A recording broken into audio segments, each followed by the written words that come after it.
Welcome to EPG Pathshala.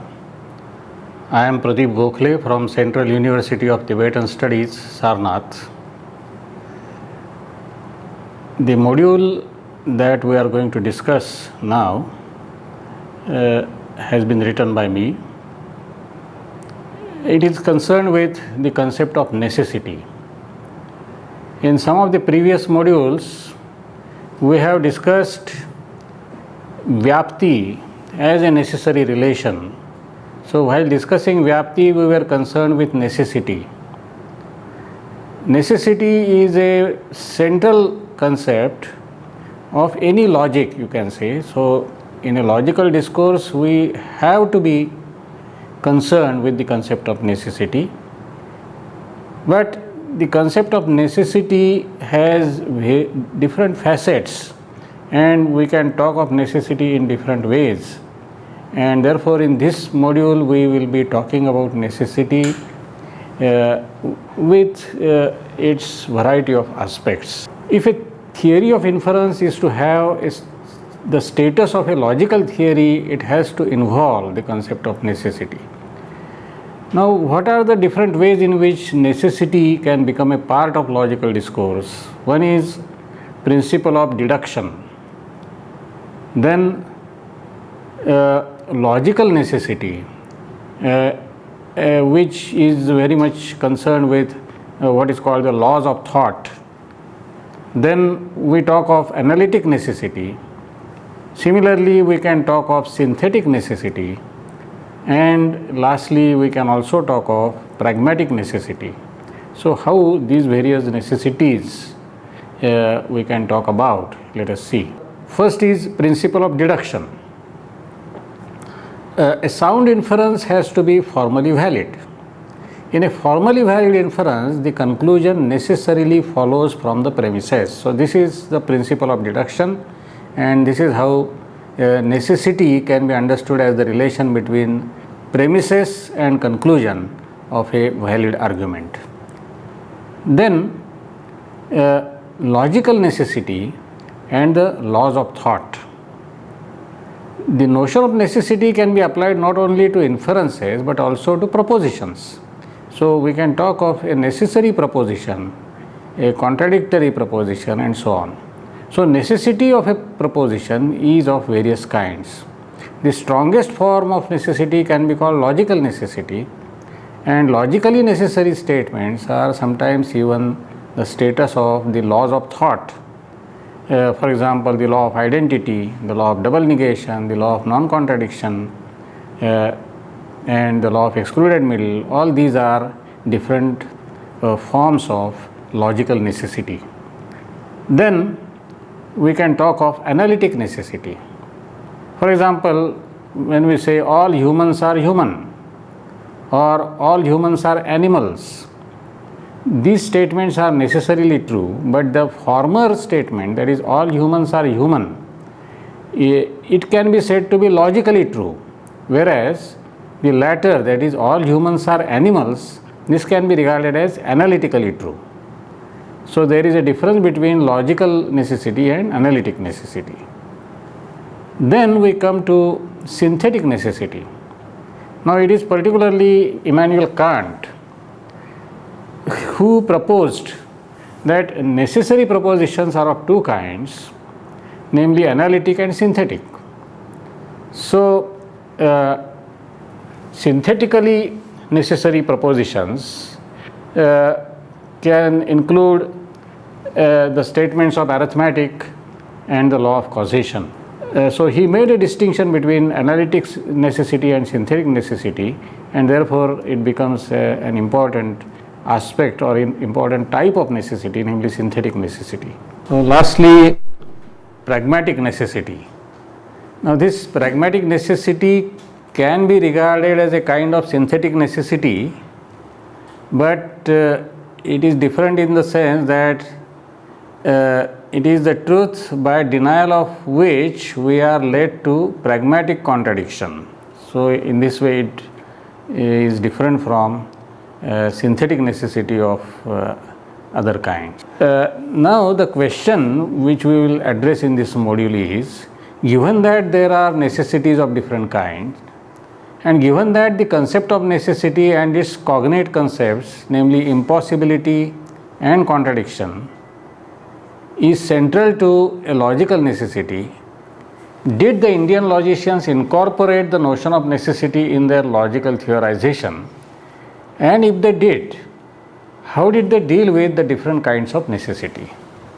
It will not be an exhaustive survey, but we will deal with some of the Nyaya and Buddhist views. So we will first consider the principle of deduction in Nyaya. Gautama, in his theory of inference, introduced the 5-step argument, which was called Panchavayavi Vakya. The formula of 5-step argument did not contain the statement of universal Vyapti. And therefore, since universal Vyapti was not there, it can be regarded as a kind of analogical form of inference, and therefore there is no necessary relation between premises and conclusion. But in later development of Nyaya, the universal statement either of positive pervasion or negative pervasion was included in the 3rd step called Udaharana, because of which the inference for others, that is Pararthanumana, assumed a form of valid argument. And therefore, Matilal comments on this. He is actually concerned with this problem of psychologism, and he comments that the process of inference under this theory is either an internal mechanism where one cognitive episode is necessarily followed by another, or an external mechanism where sentences or utterances of them necessarily follow one after the other. Therefore, in the first case, logic appears to be psychologized, while in the second, it is linguisticized. And in either case, it seems to me, Matilal says, a causal necessity is superimposed upon what is to be called a logical necessity. So, this is the problem of psychologism with reference to Nyaya. Then, in Dharmakirti, comparatively, we can say that this notion of principle of deduction is seen very clearly. The Buddhist logician Dharmakirti seems to be clearly aware of the logical necessity involved in the passage from premises to conclusion in a sound inference.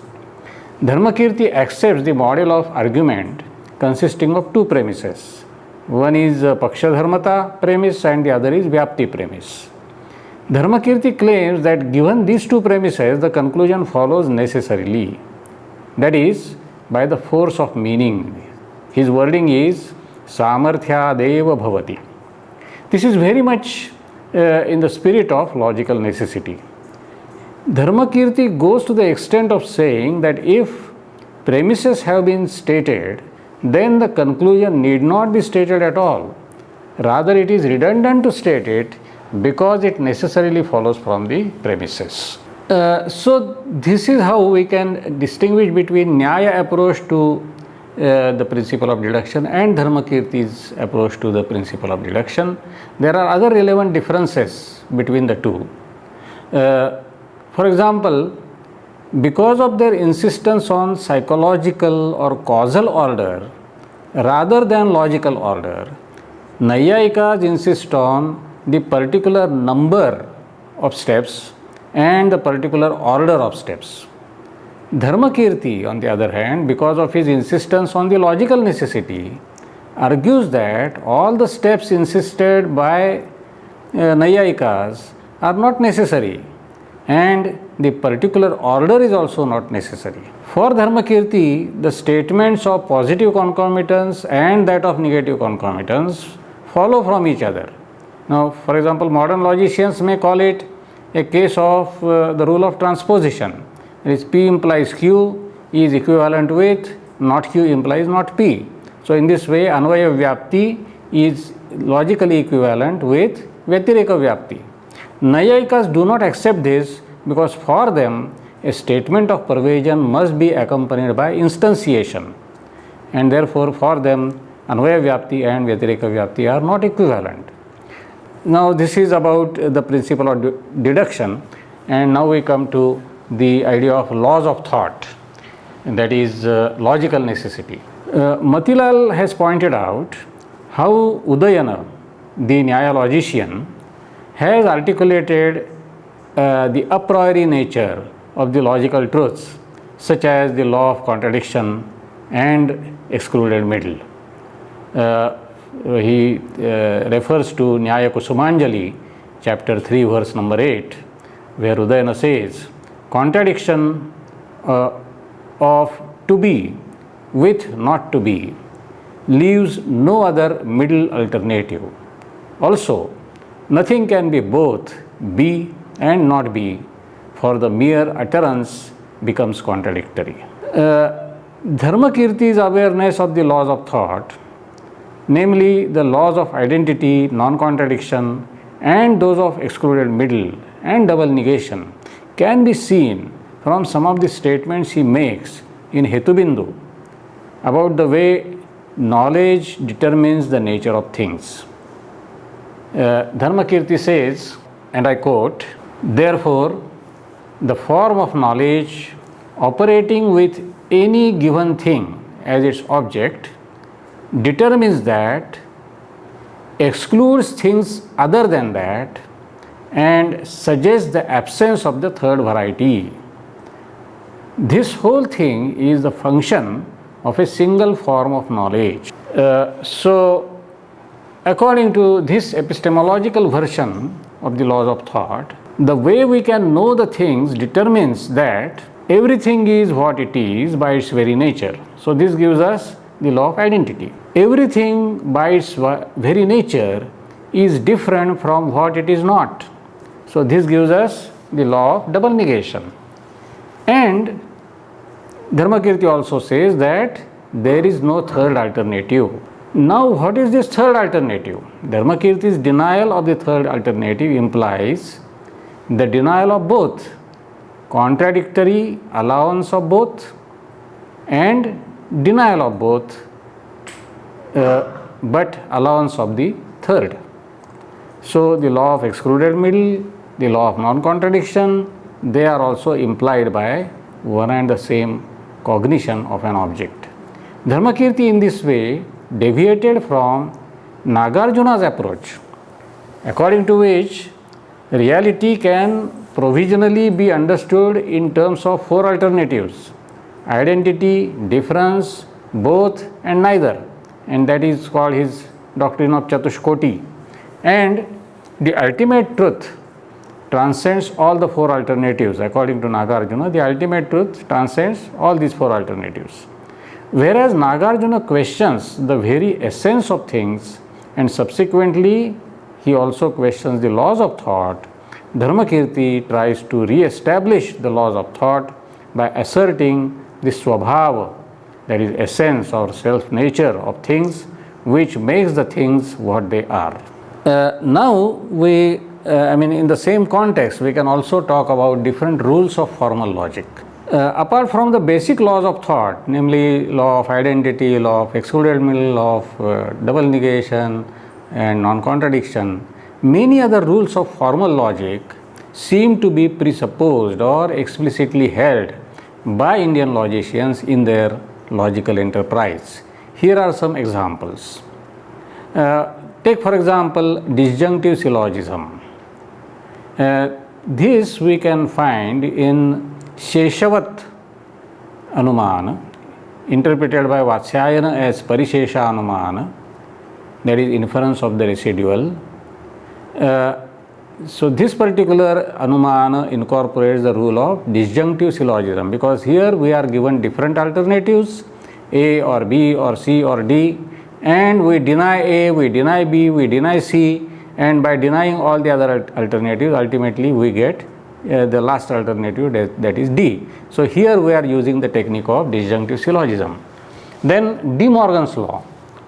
Navya Nayayikas introduced the notion of what is called Vishishta Bhava, that is negation of a qualified object, which can be symbolically presented as negation of P and Q, where P and Q qualify each other, is equivalent with negation P or negation Q, which is one form of De Morgan's law. Then we also have the rule of transposition in Indian logic.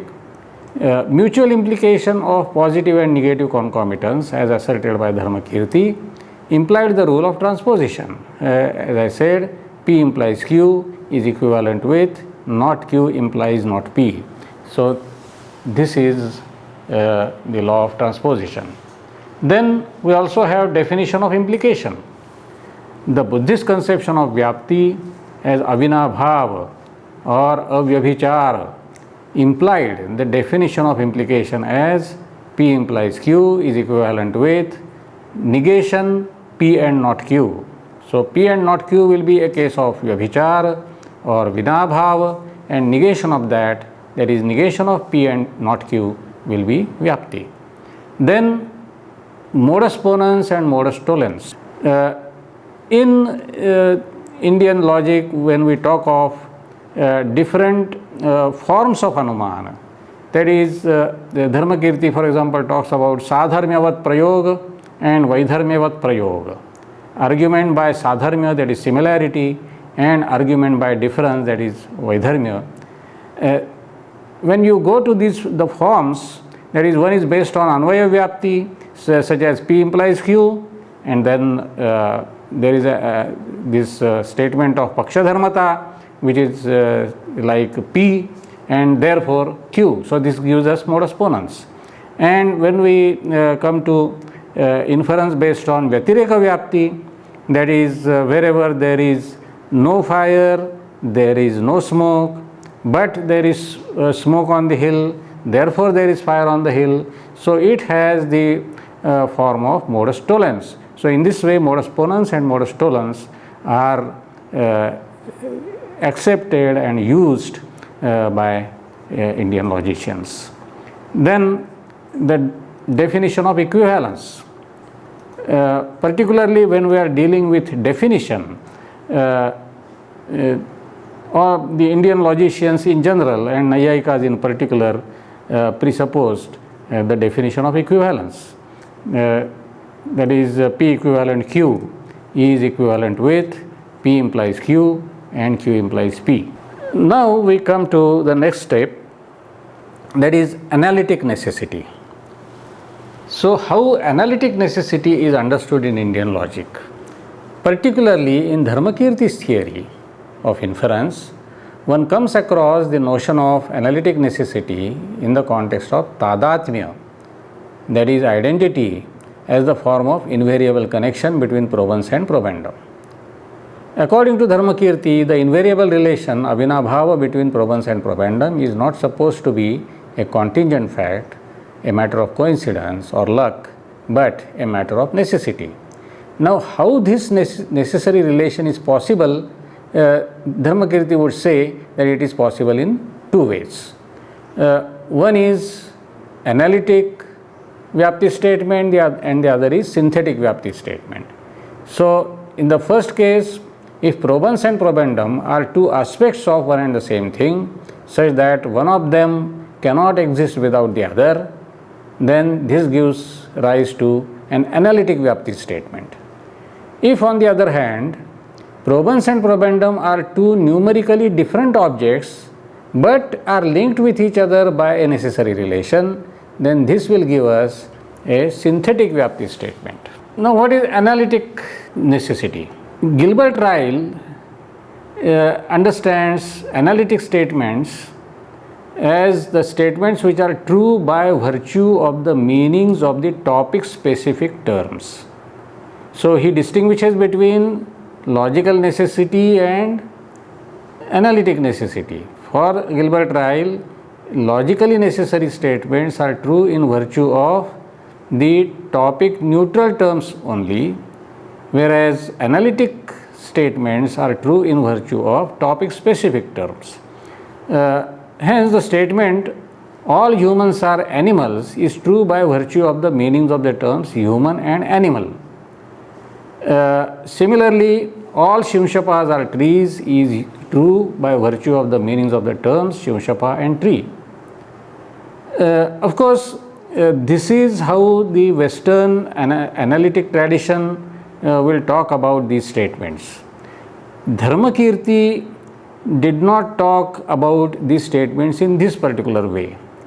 Dharmakirti would put it in this way. For him, Shimshapa nature and tree nature are the essential aspects, swabhava, of the Shimshapa, such that a thing cannot have Shimshapa nature without having tree nature. So he explains the analyticity in terms of swabhava rather than meanings of the terms or just as conceptual relation. So it has to be noted here, however, that Shimshapa and Vruksha as natures of things in Dharmakirti's ontology do not have the status of Svalakshana but that of Samanya Lakshana, which is a mental construct superimposed on Svalakshana. So Shimshapa will be again a concept, Samanya Lakshana, and Vruksha also will be a concept, Samanya Lakshana. So the relation between Shimshapa and Vruksha will be in this sense a conceptual relation. So although he is talking about Swabhava of things, this Swabhava is not the Svalakshana Swabhava, but it is Samanya Lakshana Swabhava, and therefore it has conceptual nature. In the final analysis, Shimshapa nature is exclusion from non-Shimshapas and tree nature is exclusion from non-trees. That is how he will explain this Samanya Lakshana in terms of Apoha. And the relation of pervasion holds between the two exclusions. Shimshapa nature in this sense is pervaded by tree nature. So this is about analytic necessity, which is clearly seen in Dharmakirti, but I would suggest that it is not so clearly seen in Nyaya tradition. Now coming to synthetic necessity, or in Dharmakirti, synthetic necessity is essentially what can be called causal necessity. Now the question about synthetic necessity is, how can there be a necessary relation between the two referentially different objects? Obviously, if at all a necessary relation holds between them, it would not be the relation of analytic necessity, but that of synthetic necessity. Now, Dharmakirti opines that the relation of synthetic necessity cannot be explained properly without its being a causal necessity. Here Dharmakirti seems to be having the following kind of reasoning behind this. Suppose E and B are two different objects and we are in a position to infer the existence of B with certainty on the basis of A, then we should be in a position to say in some strong sense that A is there because of B, which boils down to saying that A must be caused by B. So on these lines, any binding connection between two different things or events turns out to be a causal connection, or you can say that it is a connection which is ultimately explainable in terms of causality.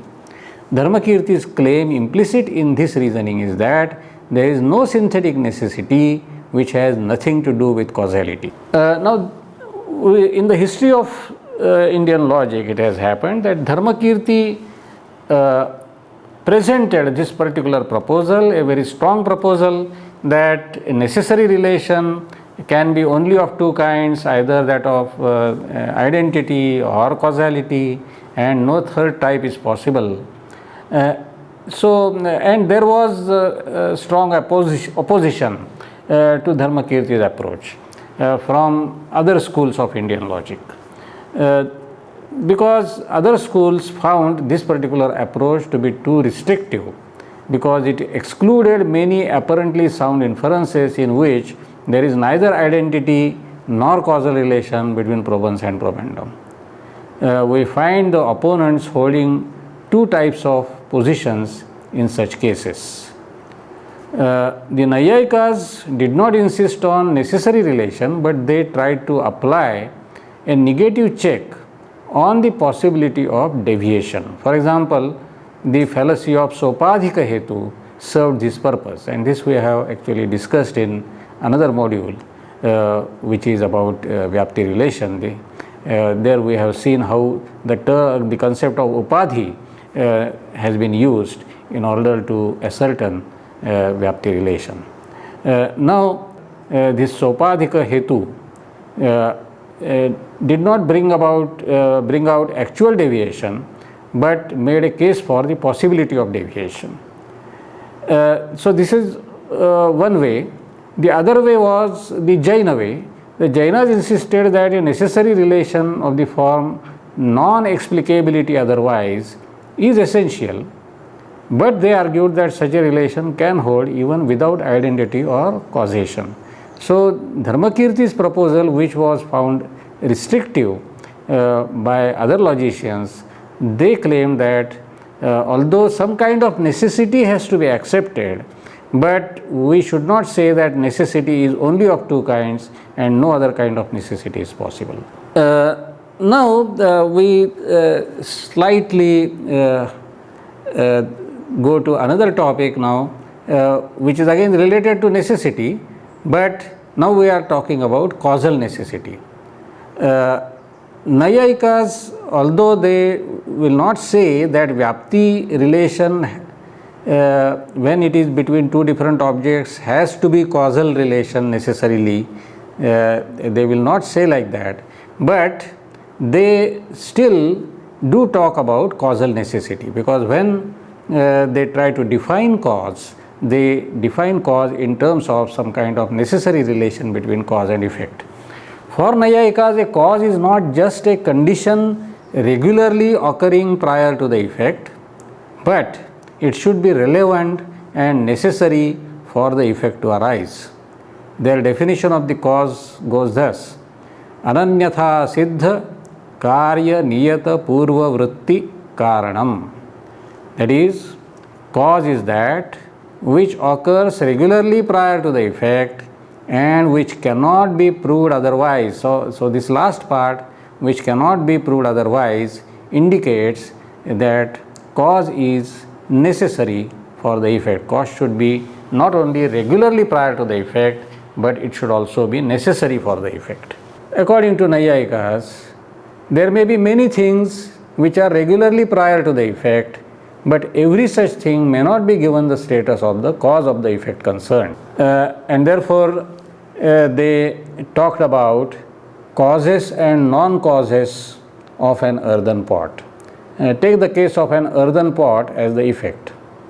A potter produces the pot from clay or by joining two earthen halves, that is two kapalas, by using the instruments like wheel and stick.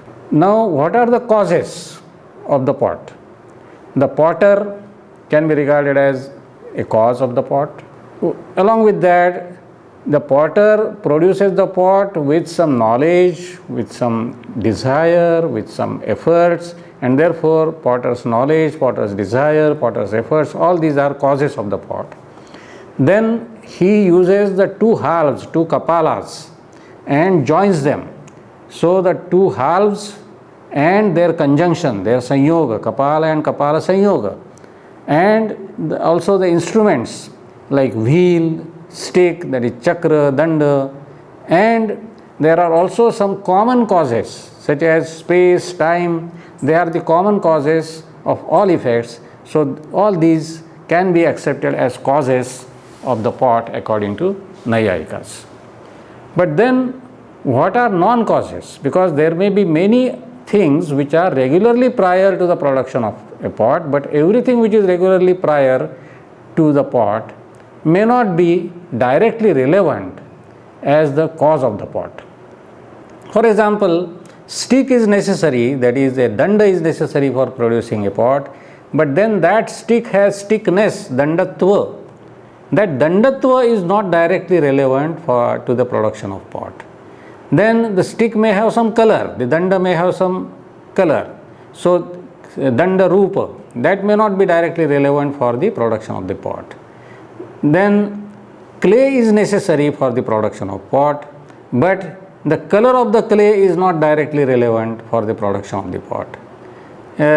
Similarly, akasha, there are eternal entities which are, because they are eternal, they are prior to every product. So ether, for example, akasha is prior to every product, but akasha which of course Nyaya Vaisheshikas distinguish from space. For them space means dik and Akasha is ether, and Akasha is understood as the cause of Shabda, that is Shabda Gunakam Akasham, and therefore Akasha is the cause of sound. It is not supposed to be the cause of pot, although it is regularly prior to the pot. Similarly, potter is the cause of a pot, but potter, you can say, after all, potter is the effect of his father. So potter's father is the cause of the pot. So why not potter's father also is the cause of the pot? So they would say that although potter's father is regularly prior to the pot, potter's father is not directly relevant to the production of the pot. Similarly, suppose this clay is brought on the back of a donkey. So does donkey also become the cause of the pot? Nayayikas would say no, donkey does not become the cause of the pot because it is not directly relevant to the production of the pot. So the Nayayikas in this way try to identify the cause of anything by finding out which things are regularly prior to the effect and then determining among them what is directly relevant to the production of the effect. According to them, cause must be a necessary component of the causal explanation of the effect. So now here, when we talk about cause in Indian tradition, cause or karana is generally understood as a necessary condition of the effect rather than a sufficient condition of the effect. If a cause is understood as a necessary condition of the effect which occurs prior to the effect, then one can infer cause from the effect, but one cannot infer effect from the cause. For example, fire is necessary condition of smoke. It is not a sufficient condition of smoke. Fire could be generated in a hot iron ball, in which case it does not produce smoke. So given that there is fire, you cannot guarantee that there will be smoke. Given that there is smoke, you can guarantee that there must be fire. So we can infer cause on the basis of effect, but we cannot infer effect on the basis of cause. Now we come to the last variety of necessity, namely pragmatic necessity, according to Nyaya and Buddhism. Our practical life in this world presupposes the beliefs such as that there is an external world, there are other minds, there are material objects. Now all these beliefs can be said to be necessary presuppositions of all our practical life. They can be called pragmatically necessary. Though Nayayikas and Buddhist logicians differ in their ontology, both are pragmatists who accept pragmatic success and failure as the criteria of truth and falsehood of cognitions. Both are opposed to cognitive skepticism, which denies all pramanas, or extreme empiricism, which denies inference as pramana. And therefore, for them, pragmatic necessity is an important kind of necessity.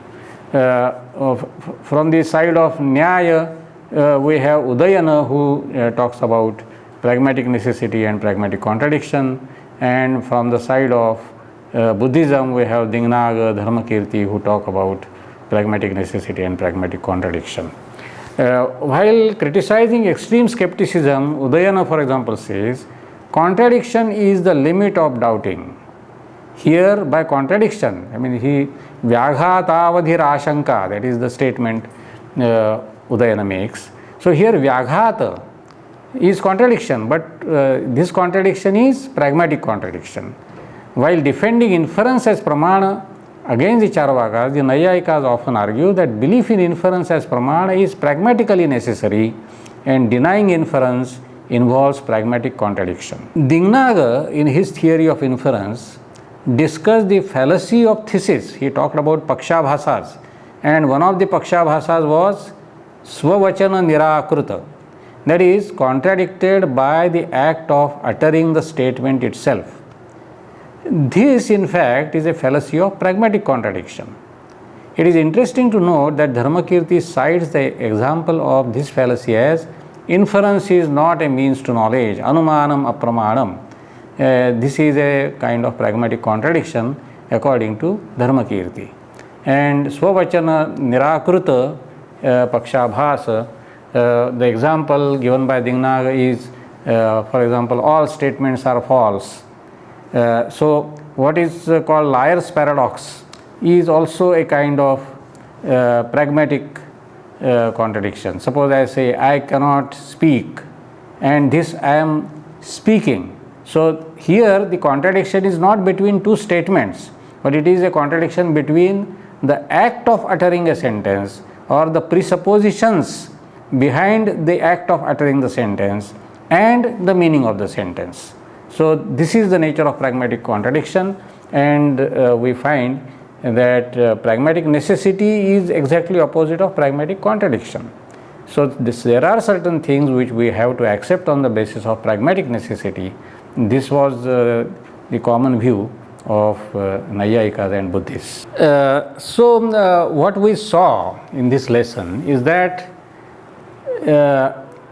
when we talk of necessity, it is not just logical necessity that we are concerned with, but there are different types of necessity. Starting from logical necessity, we go to analytic necessity, then to synthetic necessity, and ultimately to pragmatic necessity. All these important necessities we have to deal with, and our logic or our logical theorization should cover not only logical necessity but all these other necessities.